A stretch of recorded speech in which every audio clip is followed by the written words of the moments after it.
Ina chunga kan university campus ki kilometer somsum borle le ya an hun sum hi traffic giring ari lawa dar card situation le dar card khatai tle ma tan sang phoka ne ya ki Begum Tech Plaza hotel which mere freshers kan na ki ni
那都是会很跟路的，你说一下，我跟你说。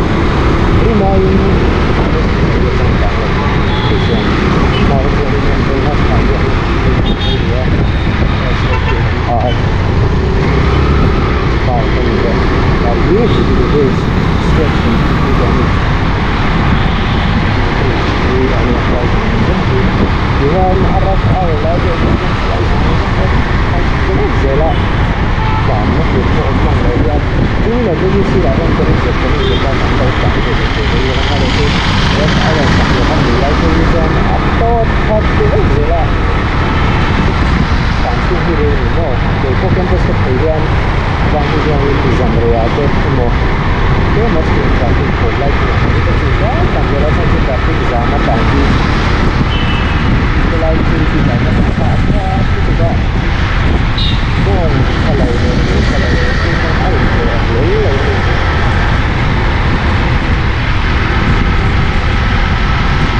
lalu selain itu ada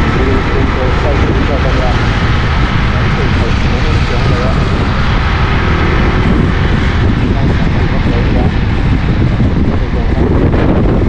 kenapa saya dia jogging park di Sungai karena tempat di bawah untuk mereka mau traffic jalan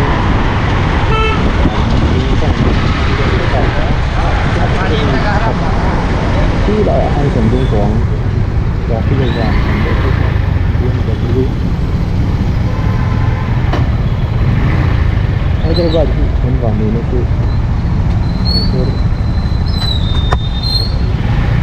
mau tak bola BMW Mercedes Toyota Bentley Maserati itu kok Lamborghini itu kok yang berbeda Ferrari itu BMW loh itu mantap nah Zambia tak kata kan tu lah kai tu hal yang kan tu lah dia lah dengan lama tu sama dengan lama tu kan itu dengan lama tu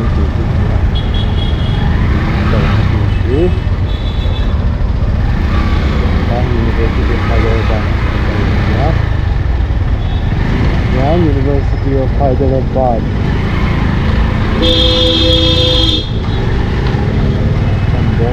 ini macam ini construction jalan lah. Kurin tete na helmet ni pala ko. Helmet yan mountain ni bang ini berapa hanga. Yun University of Hyderabad. Yan yun. Duna yan PhD itu mereka. Kami semua baru kecangkan integrated masters course kepala. So masters atau so vele. PhD itu pisang duna yan ke second year na kepala mereka PhD na kepala mereka duna dia research mereka ni duna yan. Di Hyderabad yan kucing ke mana umpan di bangin hostel kami tahu nak ngaji perkuliahan pula ada kampung kita dapat nilai itu nilai apa itu dia tu bangin hostel lah kau dia lah so kamu mula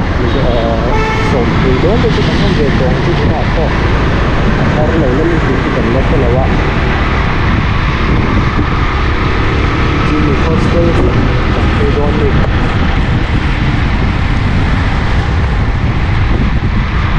dengan flyover dan kan flyover itu bikin hai thì đây rất là cái mình số là chia từ vi trò Apple xong rồi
cái bà là sao mua rồi mà hay là nó có mua hay là nó có mua không là cái gì cũng cần ra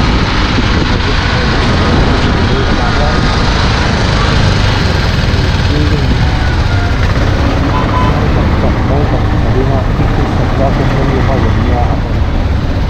họ trong những building thì office sang thế nào loạt phòng tu đi này thì là cho nên cái building thì sang hàng là cái ni kalian tahu ni tak pernah main macam nak combination dua buku lain semua lagi yang campus ni kalau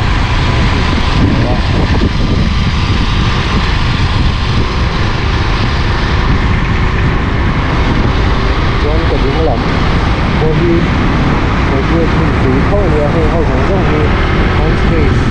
Mindspace tu Hyderabad actually kan IT hub ania sini Mindspace hub tu actually office sangat sangat besar kau nanti kau ada office sampai building tu orang sini building dan semua macam mana orang ada sini campus Mindspace hub sebenarnya tôi thật lái thân Covid ai đồng chân việc lái thân là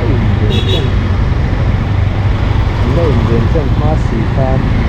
Mindspace sản phẩm Covid ở đây thì có từ Mindspace không từ rằng mình là cái tăng cả rút mà khác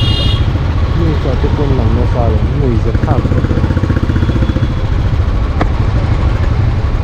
Covid tuần này cho cái ngày ấm lạnh hết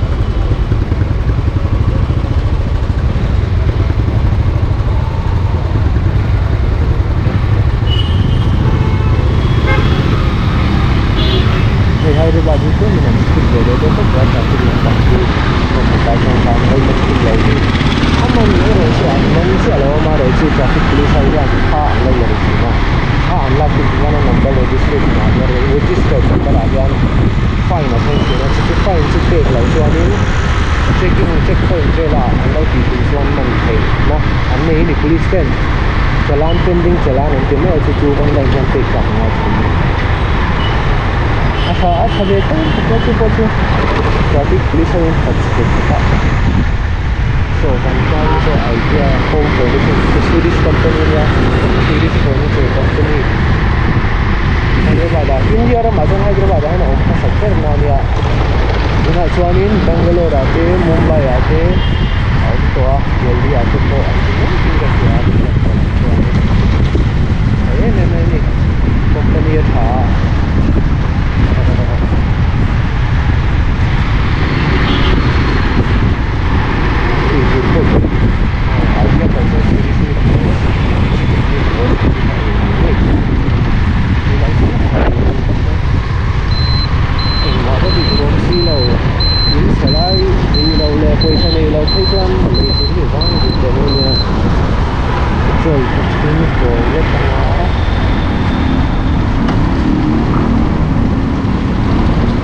Mania,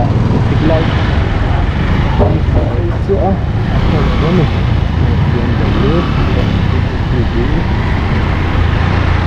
Zahiman ke penjara kita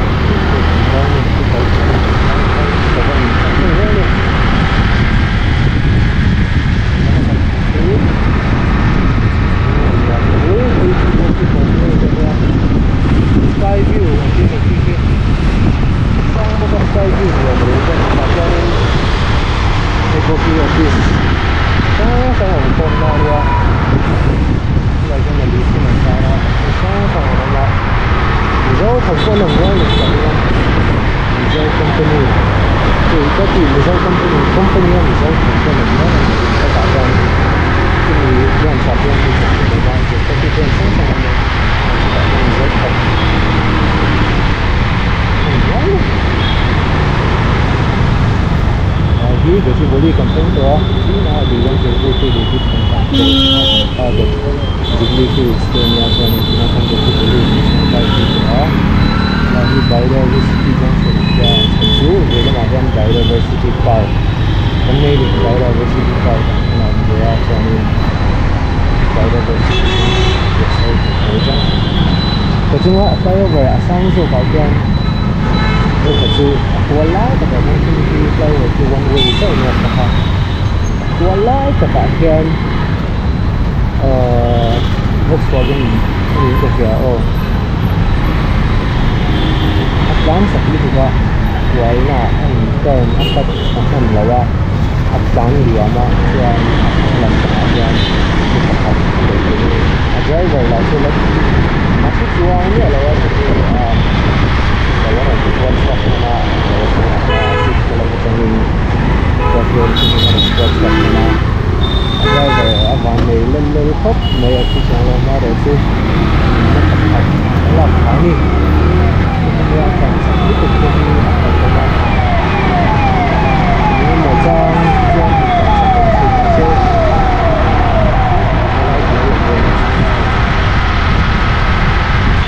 ini là cái chuyện bằng sẵn nó đến lầu ở trong chung nhưng mà đi làm là từ đầu yến thì đó là một cái việc làm cho chuyện như tôi trong cuộc đời này tôi đi nó phải là vai ra mà tôi đi chuyện vai không nhận nổi của bạn thì nó sang tiền sẽ là vai xin này tôi áp chú là những áp chú nào tôi cũng sang sẽ là của bạn các kiểu như là vàng tham thì tôi nói luôn là quả tê thì tôi nói chơi quả tốc tê ngay chẳng nhẹ là một tôi cân lăng ngay chẳng nhẹ là cứ giá này phải cái phần như vậy vậy thì còn cứ lại còn thêm thì là cái phần sản phẩm rất là ok ạ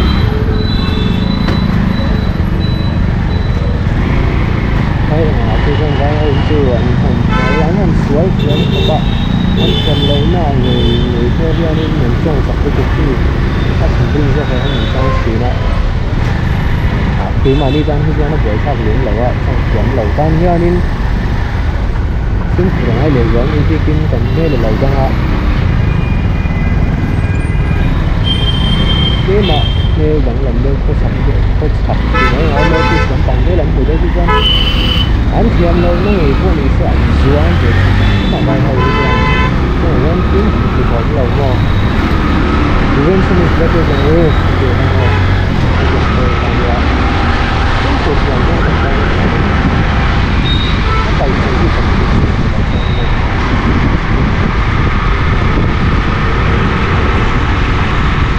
vay vậy là phải lấy ra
ที่สมรสกับสัตว์นะทุกคนค่ะสมัยนี้ที่ว่าคนที่ดิ้นสร้างเรื่องเลยเว้ยก็ที่ยังสร้างสติใจทางในการได้ที่นี่ก็คือการมิกซ์แล้วก็ก็บางทีนะยังก็คืออะไรassistant professorอะไรสอนแล้วว่า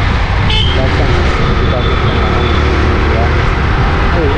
university هذا بعدين كان في أبين هنا هرب يوقف فينا إنجلترا ما خليني معك هرب لو إنجلترا هرب لو كان يعني فينا في لو كمان لو university هذا بعد جانا في ما كان بعدين reputation ما يتحدث عن يعني زير بيكو كان تما ليك كو كمان ولا يعني أتنا إذا هنا تقول في قوة فأنا إذا university جانا ما إنا كان بكرة يعني كانอยู่ที่นอกทำหัวการเป็นสติปัญญาการแล้วก็มาให้หนุ่มที่นี่ผมแต่เลยเรื่องที่เรามาดูที่เราเป็นกรรมการที่การทำเราเสียที่เรามีเราอยู่กันเด็กก็เป็นคนเช็คเดี๋ยวก็ต่อคือ university นะผมเราจะเรียนมีเราช่วงเราจะเรียนเรื่องมีเราเราเป็นแค่หรือส่วนของที่ทำเลยไม่อยากจะมีว่าผมจะต้องทำอะไรแค่เด็กไม่เวลามาดูที่Ina chuan san thalam chung an len ti vek do bang nin ngangin example hai ten an ti nga yang a tin tu nga ni di le chung den tu yang sang do ti yang na ha kan we si na ne no di zau hau lo lu tam se di ru ru pu ina han si di tu ni ba a la ki ta yang ni na ni ni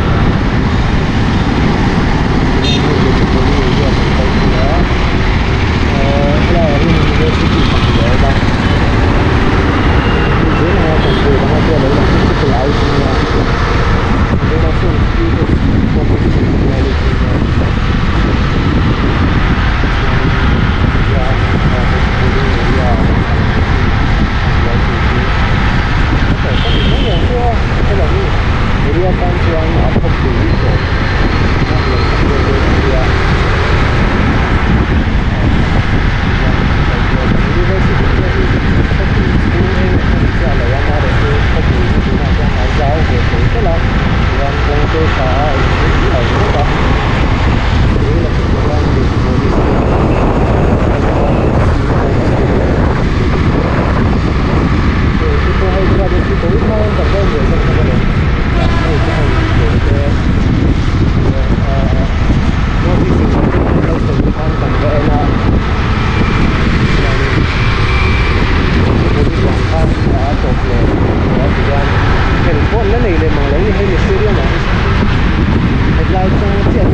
Gar nga le chan level la helai thei phasirai han tang ko ju aku kurang di ka dulu le di tak tu ta chan ai tu kan tu lai de ko jan si na ko ta in the tu rin kan la kai di la han ta ta ke la ke kha university area la we ya kan ni ko si la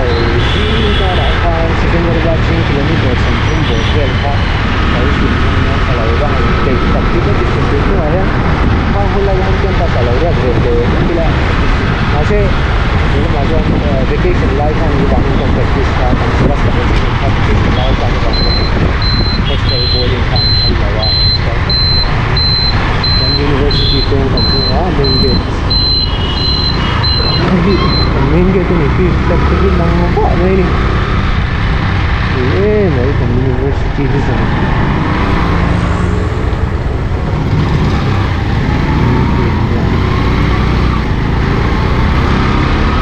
asan atin chuanin cycle te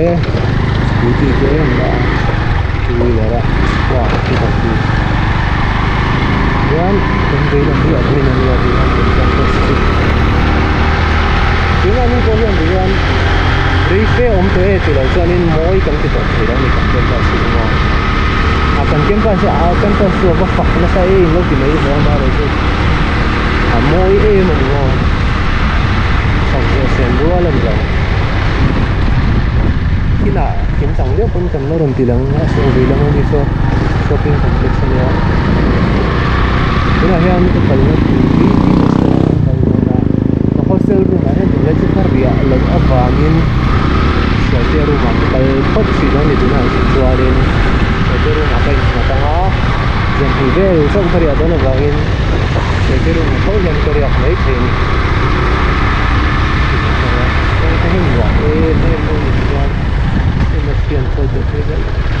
tua tan ko hian a hin do vet ne a ni sia ni se ti han zan ve seng seng hian ke a kal te hian oma campus ti ta pa ara en ma ai chon ti se om la wa ta ma se ti lai se du la kan sa pa in aro no bel light kan ko ren ta kan kan ta ti mo cái mà hành thì phụ thì hành sản phụ đối với sắc khí cho nó lên nó dễ đi túi khóc này đi hostel này là cái bài thì mình dạ lúc mà dạ xong dâu hồ nằm nữa mình cả hiền hơn hostel đi cả hiền mình dâu Pathum cái gọi tắt chữ Pathum Pali về là nó mình cả sao nó hiền dâu Pali về là nó mọ chuộc vết độ chuột chuẩn nè mà nó chuẩn nó chuộc là còn sửa lại mới corridor xong phía sau mình dâu chuẩn mình phải chơi máu chầu nữa nó thì cái chầu trong sĩ có tăng ôi hostel hit thế mình đang hơi tới North Campus itu mình rụi mày South Campus lama yan hostel thar lam deuh deuh oma men's hostel tho